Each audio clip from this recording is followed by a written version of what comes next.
عزیز سلام. خیلیاتون درخواست داده بودین که براتون آموزش ضبط مکالمه در گوشی های سامسونگ رو بذارم و بالاخره فرصتش جور شد که من این رو براتون بذارم.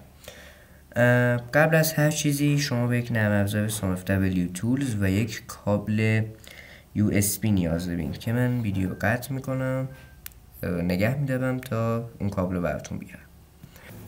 خب من کابل رو آوردم و باید این کابل رو به لپتاپتون که حالا جای USB یا تایپ C یا هر چیز دیگه داره وصل کنید، یا اگر کیس کامپیوتر دارین باید سیما رو به پشت مادربرد وصل کنید. وقتی که دستگاه رو وصل کردین، حالا من دستگاه خودم که گلکسی A15 هست رو وصل میکنم و اینم که بیاد. بله، دستگاه اومده و قابل انجام هست. خب قابل این که بتونیم ضبط مکالمه رو فعال کنیم.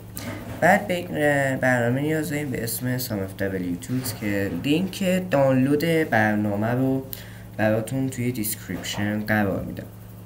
ثبت میکنید تا checking for update بده. خب وقتی که checking for update داد، از سربرگ MTP change CSC رو میزنین. گوشیتون هم حتما باید روشن باشه.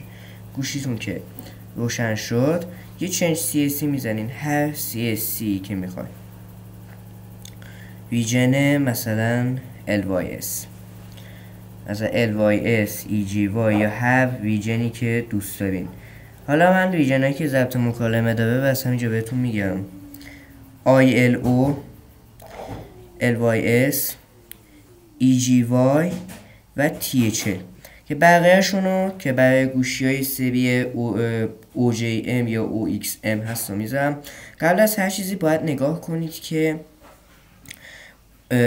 سرویس ارائه دهنده‌تون OJM یا OXM که وابسته به همون انتخاب کنید که یه وقت مشکلی براتون پیش نیاد. روی چنج که بزنین به راحتی براتون ضبط مکالمه رو انجام میده. هیچ نیاز هم نداره که حالا مثلا اطلاعاتتون رو پاک کنه یا مثلا دستکاری دیگه بکنه. فقط گوشی رو ریستارت میکنه، یک کدی رو تو گوشی وارد میکنه و تمام. و هیچ مشکلی هم برای اطلاعاتتون پیش نمیاد. حتی از این گزینه‌های دیگه هم میتونید سامسونگ ناکس رو غیر فعال کنین یا فکتوری ریستش کنین گوشی رو. مرسی که این ویدیو تا آخر نگاه کردین. خدا نگهدار.